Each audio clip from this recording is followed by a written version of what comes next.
समजता का? मी पहिल्या दिवशीपासून तुम्हाला सांगतोय जी घटना घडली ती मी 5 मिनिटाच्या आत पोलीस स्टेशनला गेलो. पोलीस स्टेशनला मी तुम्हाला अजून पहिलं माझे जे बोललो आहे मी ते आता एकदा अजून तुम्ही तपासा की मी सांगितलं आहे 10 ते 15 मिनिटात जे PSI शिंदे साहेब आहेत आणि PI महाजन साहेब आहेत ते बाहेर आले. ते बाहेर आल्यानंतर कुठं गेले काय ते मी आत्ता मला जे मुख्यमंत्री साहेब बोलले त्यावेळेस कळलं की ते टोल नाक्याच्या परिसरात होते एक अर्ध्या तासाच्या वेळेत. तर मी तेच बोललेलं होतं की ते बाहेर गेले आणि आम्ही तिथं अडकलोत आणि आमचं ते चालू झालं. एवढंच सांगेल की तिथं पोलीस स्टेशनमध्ये मी असल्यामुळं ते बाहेर गेलेलं लोकेशन हे तपासात येणारच आहे की कुठं गेले आणि काय तपास केला. मात्र त्यांनी SITच्या संदर्भात जी घोषणा केली त्यावरती तुम्ही समाधानी आहात का? नेमकं आता जे सांगितलंय टाइम बॉन्ड जो दिला गेलेला आहे त्याच्यावरती तुम्ही समाधानी, काय प्रतिक्रिया असेल? त्यांनी खूप विचारपूर्वक ह्या गोष्टीचं मांडणी केलेली आहे.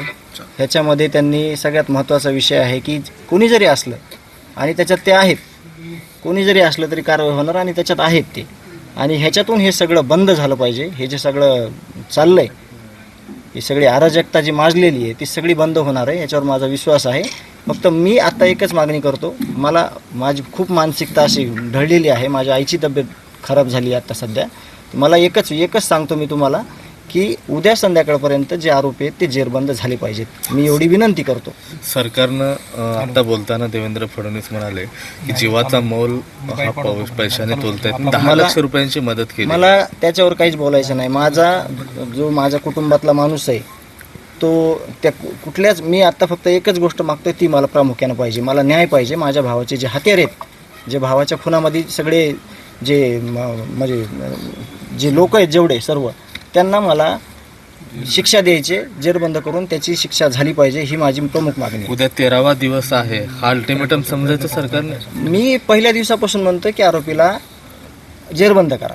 ते आता उद्या संध्याकाळपर्यंत मी म्हणतोय तर त्यांनी अल्टिमेटम समजावा किंवा त्यांचं कर्तव्य समजावा, किंवा त्यांनी मला उद्या संध्याकाळपर्यंत माझ्या भावाला जे निर्घुणपणे मारण्यात आलंय त्याचे आरोपी उद्या संध्याकाळपर्यंत त्यांनी अटक करू. मुख्यमंत्र्यांनी जे निवेदन केलं त्याच्यावरती तुम्ही समाधानी आहात का? नाही त्यांना आता परत दुसरी काय मागणी असेल आणि ते कशा पद्धतीने ते आम्ही उद्या संध्याकाळी आम्ही सांगू तुम्हाला. पण समाधानी आहात का?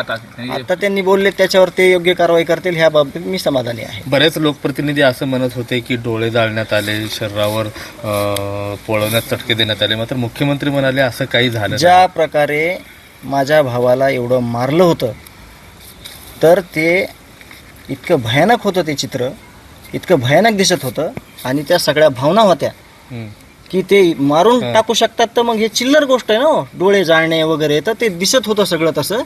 तर लोकांनी म्हणले तसं की डोळे वगैरे, पण त्याचा जीव गेलाय ना, ते तुम्ही जास्त डोक्यात आणा. त्याच्या कसं मारलंय, त्याचा जीव येणार आहे का आता त्याच्याबद्दल आपल्याला माहिती घेऊन गरज आहे का? काही जीव गेलेला आहे ना आता. तर ते जे गोष्टी आहेत ते पोस्टमॉर्टममध्ये आल्यात. आता जीव गेलेला आहे, त्याला इतकं भयानकपणे मारलेलं आहे, 56 घाव त्याच्या अंगावर आहेत, रॉडचे वगैरे. तुम्ही आता हा प्रश्न मला विनंती की विचारू नका.